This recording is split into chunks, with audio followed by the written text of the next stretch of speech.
Selamat pagi Bu Marwati. Selamat pagi VST. Baik, terima kasih Bu Marwati atas waktunya sehingga hari ini saya bisa bertemu dengan Bu Marwati selaku Kepala Sekolah SD Negeri 1 Wonokerso untuk melakukan kegiatan wawancara dalam rangka tugas modul 3.1 berkaitan dengan pengambilan keputusan berdasarkan nilai-nilai kebajikan. Baik Bu Marwati, kesempatan kali ini saya akan meminta waktu Ibu untuk menjawab beberapa pertanyaan dari saya. Semoga Ibu berkenan ya Bu. Oke, baik. Yang pertama langsung saja ya Bu. Selama ini bagaimana Anda dapat mengidentifikasi kasus-kasus yang merupakan dilema etika atau bujukan moral? Begini ya, namanya dilema itu kan suatu hal yang menyulitkan kita sebetulnya. Jadi sebuah dilema itu adalah ada sebuah aturan, tapi kita juga harus memperhatikan di mana itu ada sebuah kepentingan atau mungkin ada sebuah perasaan yang harus kita jaga dalam melaksanakan dilema. Kalau ada sebuah dilema seperti ini, jadi dalam menangani sebuah dilema kita harus memperhatikan misal ada 4 paradigma itu nih, jadi kita harus perhatikan betul-betul yang mana nanti kita dalam sebuah aturan itu kita tidak sampai menyakiti hati orang atau mungkin sampai dengan dia menjadi putus harapan. Nah, jadi kita di sini harus memperhatikan 4 paradigma yang ada seperti individu melawan kelompok, seperti halnya misalnya sebuah kepentingan individu tapi di mana ada sebuah kelompok yang mana di situ harus kita perhatikan juga. Jadi di situ kita benar-benar memikirkan atau kita perhatikan juga di mana dilema itu yang terjadi itu sesuai dengan harapan orang itu ataupun dengan aturan yang ada di tempat kita gitu Bu. Oke, baik. Terima kasih Bu Marwati atas jawaban dari pertanyaan yang pertama. Ya Bu Marwati, berkaitan dengan pertanyaan yang kedua. Selama ini bagaimana Bu Marwati itu menjalankan pengambilan keputusan di sekolah Bu Marwati, terutama untuk kasus-kasus di mana ada 2 kepentingan yang sama-sama benar dan sama-sama mengandung nilai kebajikan. Baik Bu, jadi di sini mengandung sama-sama benar, berarti ini sebuah dilema juga ya. Jadi kita perhatikan juga apa yang ada, aturan yang ada di sekolah kita, tetapi kita juga harus konfirmasi terhadap misalnya suatu kasus itu kita konfirmasi pada yang bersangkutan, kita cari alasannya, kita harus tahu kenapa dia melakukan itu atau kenapa dia melakukan sebuah kesalahan mungkin. Nah, di sini kan menjadi sebuah dilema karena sebuah aturan yang mana ada seseorang yang mungkin sedikit melanggar tapi mungkin dia punya alasan yang tepat. Nah, disitulah kita harus konfirmasi dan kita juga harus menanyakan pendapat yang bersangkutan agar nanti keputusan yang kita ambil itu jangan sampai membuat orang lain itu menjadi rendah diri atau kan kita seperti ajaran Gajah Dewantara itu kita harus memanusiakan manusia nih. Jadi kita di mana di situ tuh kita juga harus memperhatikan apa pendapat orang itu atau mungkin alasannya bagaimana begitu. Jadi sebelum kita mengambil keputusan kita saring dulu apa permasalahannya, kemudian kita bicarakan, baru setelah itu kita ambil sebuah keputusan. Oke, bagus sekali itu ya Bu. Baik, yang ketiga Bu, langkah-langkah atau prosedur seperti apa yang biasa Anda lakukan selama ini? Kalau prosedur itu ya kita harus mengenali dulu Bu. Jadi kita mengenali tentang nilai-nilai yang bertentangan itu seperti apa begitu nggih. Jadi kemudian kita juga mengadakan uji legal juga. Kalau itu sampai melanggar undang-undang ya walaupun itu sebuah dilema kita juga harus tegas kalau itu sebuah undang-undang. Tapi juga kita ada uji regulasi juga untuk untuk sebuah kasus tersebut dan juga uji intuisi atau sebuah perasaan gitu. Jadi di mana perasaan orang itu jikalau dia itu akan mendapatkan sebuah sanksi itu nanti resikonya bagaimana, dampaknya terhadap dia dan juga untuk kinerjanya bagaimana. Oke, baik. Iya Bu, berarti kita harus menguji ya Bu ya, uji legal, uji regulasi dan juga uji intuisi. Baik. Untuk yang keempat Bu, hal-hal apa saja yang selama ini Bu Marwati anggap efektif dalam pengambilan keputusan pada kasus-kasus dilema etika? Dalam dilema etika ini ya tadi sudah saya katakan di depan, jadi kita harus konfirmasi dulu. Setelah itu kita adakan tadi ada uji regulasi dan juga ada uji legalitas juga. Nah, setelah itu kita bicarakan, dan juga kita karena sebuah institusi, jadi kita juga harus memperhatikan pendapat teman. Jadi kita berkolaborasi dengan teman yang lain untuk membuat sebuah keputusan itu agar nanti keputusan itu dampaknya tidak negatif terhadap kita semua, jadi tidak terhadap orang tersebut dan juga pada institusi yang ada. Oke, baik, berarti butuh kolaborasi ya Bu ya dengan rekan sejawat. Baik Bu, untuk pertanyaan selanjutnya, apakah Bu Marwati memiliki sebuah tata kala atau jadwal tertentu dalam sebuah penyelesaian kasus dilema etika? Apakah Bu Marwati langsung menyelesaikannya di tempat atau memiliki sebuah jadwal untuk menyelesaikannya? Bentuk atau prosedur seperti apa yang selama ini sudah Bu Marwati jalankan? Baik, jadi karena kita sebuah satuan pendidikan ya, jadi jikalau ada seorang yang melanggar itu ya kita perhatikan dulu itu melanggar aturan apa tidak, atau itu hanya sekedar sebuah mungkin kesalahangkahan. Nah, jadi di situ harus kita perhatikan dulu, kita sharing dulu nanti agar dia itu dalam melakukan kesalahannya itu kan kita tahu tingkatannya. Jadi mungkin sanksi itu akan saya berikan setelah saya ujikan ya. Jadi ada uji tadi, ada uji legalitas atau apa yang dilanggar. Nah, setelah itu nanti baru akan saya berikan sanksi atau mungkin sebuah hukuman atau mungkin sebuah kesepakatan ya Bu. Jadi karena sebuah punishment itu kan nanti efeknya tidak baik terhadap jadi agar dia dapat menggali dulu, kita coaching Ibu, jadi kita coaching, nanti dia itu merasa mempunyai kesalahan apa, kemudian cara memperbaikinya bagaimana, kan nanti kita bisa fasilitasi seperti itu. Berarti tadi Ibu apakah mempunyai jadwal untuk pelaksanaan kasus dilema ini Bu? Untuk jadwalnya itu ya nanti sesuai kasus Ibu. Seandainya ada satu kasus, maka yang saya lakukan adalah selesaikan dulu satu kasus itu. Karena apa? Karena kalau untuk jadwal itu tidak penyelesaian masalah, tapi mungkin kita saling sharing untuk permasalahan yang ada di sekolah, agar nantinya setiap orang itu, setiap guru di sini itu nanti biar bisa menyampaikan keluh kesahnya apa. Nah, itu kita laksanakan setiap akhir pekan untuk merefleksi kegiatan dalam satu minggu itu. Oke, baik. Terima kasih Bu Marwati. Berarti setiap pekan kita melakukan refleksi untuk adanya permasalahan di sekolah Ibu.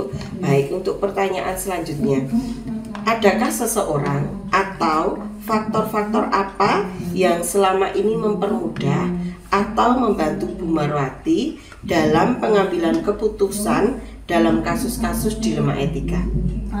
Untuk sebuah dilema etika itu sebenarnya tidak hanya satu orang ya. Jadi kita semua semua yang ada di sekolah kita itu adalah pihak yang sangat membantu dalam pengambilan keputusan pada saat kita menemui sebuah dilema ya. Jadi tidak hanya satu orang, dua orang, tapi kita berkolaborasi untuk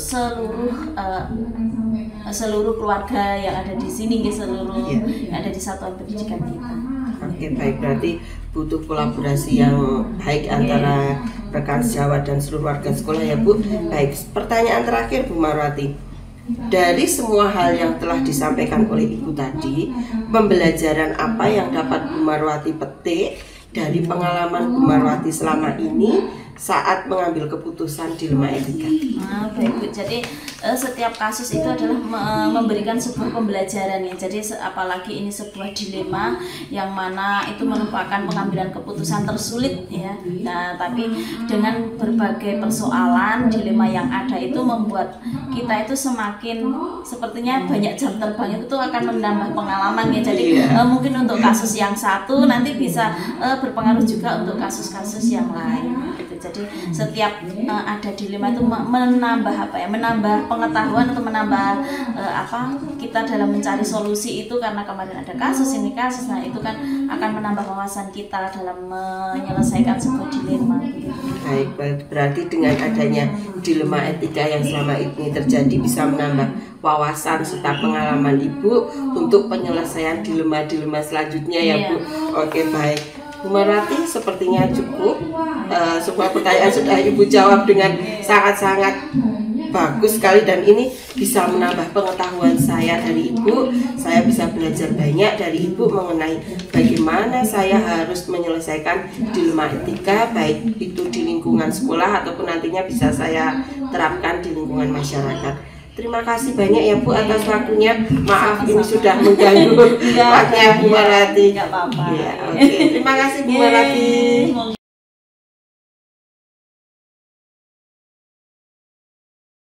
Terima kasih Bu Fadila. Selamat pagi Bu Fadila. Ya, selamat pagi Bu Esti. Baik, terima kasih atas waktu yang diberikan Bu Fadila.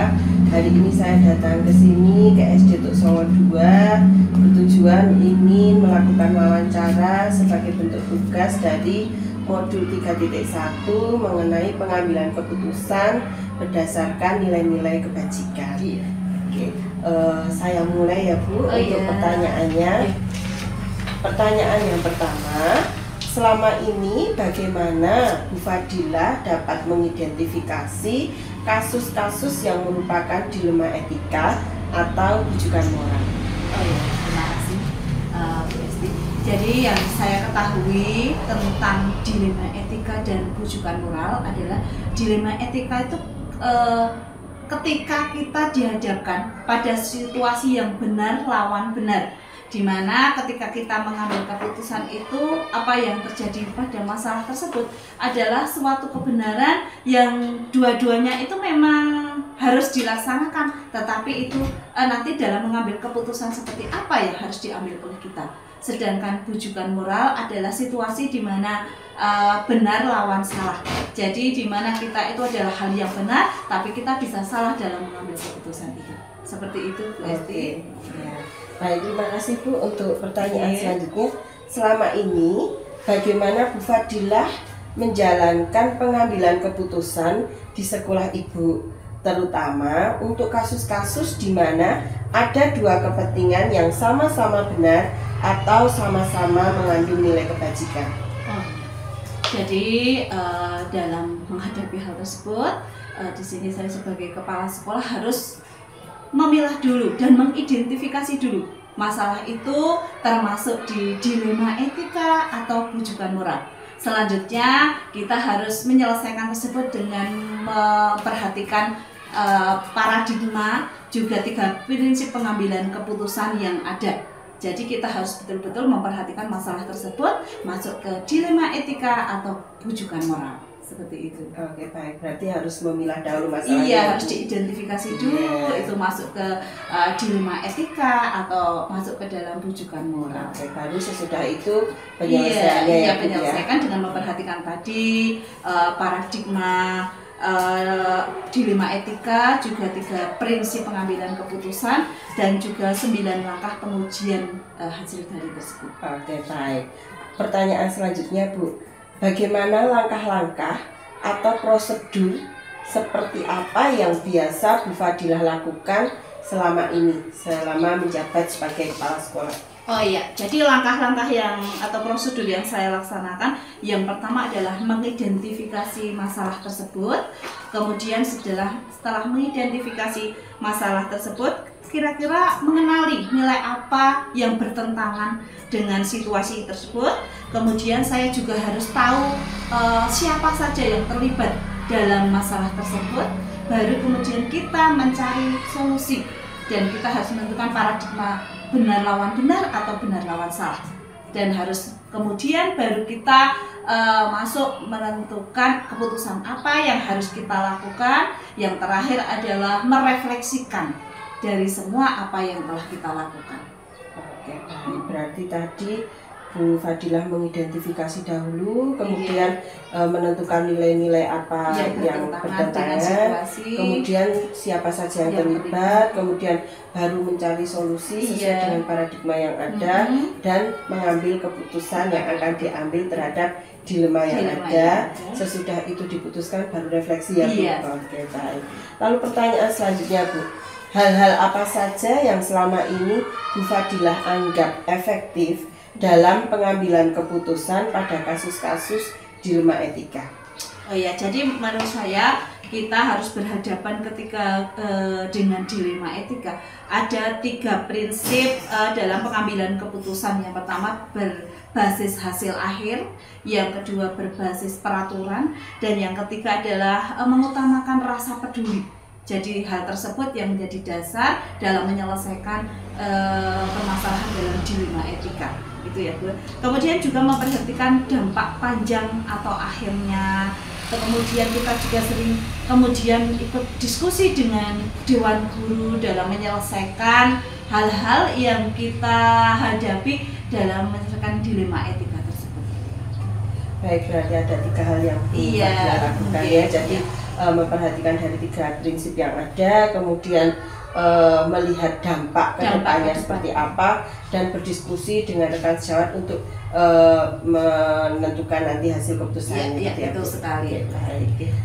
Pertanyaan selanjutnya Bu, hal-hal apa saja yang selama ini merupakan tantangan dalam pengambilan keputusan pada kasus-kasus dilema etika? Ya, dilema etika itu memang hal-hal yang amat sulit untuk menentukan keputusannya Bu, karena di mana dilema etika itu adalah hal yang benar lawan benar. Jadi seperti contohnya tentang tugas utama guru ya Bu. Jadi tugas utama guru itu adalah mengajar, mendidik siswa. Tapi kalau di SD itu kita tahu sendiri bahwa guru kelas juga dapat tugas tambahan dari kepala sekolah. Contohnya bendahara BOS sebagai admin, juga dalam aset atau operator sekolah. Itu memang tugas-tugas pokok yang ada di sekolah. Dan itu adalah 2 hal yang sama-sama benar. 1 tugas pokok dan 1 tugas tambahan. Jika tugas pokok tidak dilaksanakan juga itu salah, tugas tambahan dari kepala sekolah jika tidak dilaksanakan juga salah. Tetapi kadangkala guru tersebut juga bingung ketika ada pekerjaan yang mendesak tentang BOS ataupun aset ataupun operator, itu ketika mereka dihadapkan dengan waktu yang sangat mepet, mendesak, mereka harus otomatis kadang meninggalkan tugas utama. Lah, bagaimana kita sebagai kepala sekolah itu harus mencari solusi dari 2 hal tersebut, seperti itu. Berarti selain tupoksi guru sebagai seorang guru mendidik dan mengajar, mereka ada tugas tambahan di sekolah gitu ya Bu. Jadi tadi hal itu menjadikan sebuah dilema bagi ibu untuk menentukan benar atau salahnya, karena dilema etika kan satunya benar melakukan, yang satunya juga tetap benar itu ya Bu ya. Adakah solusi terhadap hal itu Bu Fadilah? Iya, menurut saya hal tersebut selama ini yang sudah dilakukan oleh guru dan itu menjadi juga dilema bagi guru tersebut. Maka ketika kami dihadapkan pada situasi seperti itu, kami bahas dalam rapat Dewan Guru dan karyawan, kemudian kami membuat sebuah kesepakatan jika tugas tambahan itu dikerjakan setelah tugas utama selesai. Iya, jadi tugas utama setelah mengajar masih ada waktu di sekolah sampai jam pulang, lah itu mereka bisa mengerjakan tugas-tugas itu. Jadi tidak mengganggu jam pelajaran ya Bu? Tidak Bu, kecuali memang itu ada tugas mendadak yang harus dikerjakan seperti harus ke bank atau harus rapat dinas. Nah itu memang betul-betul tugas yang informasi penting dari dinas dan harus diikuti oleh guru-guru tersebut. Iya. Pertanyaan selanjutnya Bu, apakah Bu Fadilah memiliki sebuah tata cara atau jadwal tertentu dalam penyelesaian kasus dilema etika? Apakah Bu Fadilah langsung menyelesaikannya di tempat saat itu juga juga atau memiliki sebuah jadwal untuk menyelesaikannya. Nah, bentuk atau prosedur seperti apa yang biasanya Bu Fadilah jalankan? Oh iya, jadi ketika saya menghadapi sebuah dilema etika itu ada dua hal. Yang pertama, saya selesaikan waktu itu juga jika mendesak. Yang kedua kami selesaikan dalam sebuah kesepakatan dalam rapat Dewan Guru dan Karyawan. Nah, jadi yang pertama tadi jika waktu mendesak itu memang misalnya ada tugas dari bos yang harus diselesaikan pagi itu. Biasanya di deadline harus sudah selesai pukul 10 dan itu misalnya saya juga seperti itu. Maka kami harus menyelesaikan membuat keputusan waktu itu juga. Guru pasti beliau akan minta izin juga. Kemudian mungkin kepala sekolah harus membuat keputusan, silahkan mengerjakan, mungkin diisi dengan guru lain atau bagaimana, atau dibuat sebuah tugas kelompok atau bagaimana yang membuat pembelajaran itu tetap berlangsung dengan baik. Yang kedua, jika permasalahan itu tidak mendesak, maka kami membuat keputusan dalam suatu hasil kesepakatan dalam rapat Dewan Guru, di mana semua guru dan karyawan itu ikut dalam rapat tersebut dan nantinya akan dipakai kesepakatan itu dalam keberlanjutan dari dilema etika yang ada di sekolah. Berarti kondisional ya Bu? Iya, betul sekali. Berarti tidak ada jadwal tertentu ya Bu? Tidak, ya? Bu. Ya. Berarti tadi seperti yang dikatakan oleh Bu Fadilah beserta Dewan Guru juga melakukannya kondisional, kemudian tidak terjadwal karena memang kasus dilema etika itu kan kadang tidak kita sangka-sangka ya Bu ya. Kadang tidak ada, kadang muncul dengan tiba-tiba. Iya. Oke. Nah, pertanyaan selanjutnya ini Bu, adakah seseorang atau faktor-faktor apa yang selama ini mempermudah atau membuat Bu Fadilah itu dalam pengambilan keputusan dalam kasus-kasus dilema etika? Jika kasus itu secara mendadak, otomatis saya harus sebagai kepala sekolah harus menyelesaikannya dengan mempertimbangkan 3 prinsip tadi Bu, ya, dengan 3 prinsip tadi, yaitu tadi ada prinsip hasil akhir, prinsip rasa peduli, dan prinsip peraturan yang ada, harus segera memutuskan. Tetapi jika itu permasalahan itu memang tidak mendesak, saya tetap melibatkan semua Dewan Guru dalam membuat suatu keputusan. Jadi jika keputusan itu mendadak secara dalam segera deadline, saya tetap harus segera membuat keputusan. Tapi jika itu tidak, kami harus bersama-sama dengan rekan yang lain. Berarti saling kolaborasi ya Bu ya, dengan rekan sejawat. Iya. Oke, memang kolaborasi bersama rekan sejawat itu terkadang Sangat penting iya. kita lakukan untuk menghasilkan sebuah keputusan yang nantinya berdampak baik juga untuk semuanya ya Bu. Betul. Oke. Pertanyaan terakhir ini Bu, dari semua hal yang telah disampaikan Ibu tadi, pembelajaran apa yang dapat Bu Fadilah petik dari pengalaman Ibu dalam mengambil keputusan dilema etika? Ya, pengalaman yang saya dapatkan dalam permasalahan dilema etika yang pertama adalah nilai-nilai kebajikan yang ada. Yang kedua adalah adanya 4 paradigma dilema etika, juga bisa mempelajari 3 prinsip pengambilan keputusan dan juga 9 prinsip dalam pengambilan keputusan dalam dilema etika itu. Jadi selain itu juga adanya kolaborasi yang baik dalam lingkup satuan pendidikan. Itu yang saya dapatkan dari dilema etika, pengambilan keputusan dengan dilema etika itu. Oke, berarti banyak hal yang bisa dipelajari ya Bu ya. Betul sekali. Berarti dengan banyaknya atau pernah mengalami dilema etika itu semakin bertambah pengalamannya Ibu untuk penyelesaian masalah ya Bu ya. Iya betul. Ya, betul sekali. Baik. Terima kasih Bu Fadilah atas waktunya. Alhamdulillah seluruh pertanyaan sudah saya sampaikan sehingga ini semua bisa terjawab. Rasa penasaran saya tentang bagaimana seorang pimpinan, seorang kepala sekolah itu dalam menyelesaikan kasus-kasus dilema etika. Terima kasih atas waktunya, terima kasih atas bantuannya, sehingga saya mendapatkan banyak pengalaman dari Bu Fadilah selaku kepala sekolah dalam menyelesaikan kasus dilema etika. Iya, sama-sama Bu Edi. Semoga apa yang sudah saya sampaikan kesempatan itu bisa menambah pengetahuan kita semua dalam mengambil sebuah keputusan. Ya, sukses selalu untuk Bu Esti dan semoga kedepannya kita dapat bertemu kembali. Terima kasih ya Bu Iya, Madina. sama-sama Bu Esti.